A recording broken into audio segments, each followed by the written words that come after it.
In this tutorial, I'm going to unbox Panasonic's SC-GNW10, walking you through the necessary steps to pair it with your PC, and cover some basics of the device.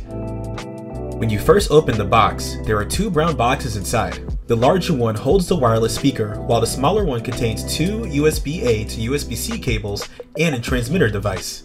To get started, you'll want to first connect the long cable to the back USB-C port of the transmitter, and then the opposite end to any available USB-A port on your PC. Once the transmitter has been connected, you will notice a blue blinking light begin to flash on the front of the transmitter device. This means it is searching for the SoundSlayer speaker. Now, your PC should automatically switch to default the Panasonic SC-GNW10 Chat as your main audio device. You'll instead want to select Panasonic SC-GNW10 Game as your main audio device. Locate the power button and hold for at least 3 seconds. The other two buttons allow you to toggle through various sound modes and mute the integrated microphones at any time.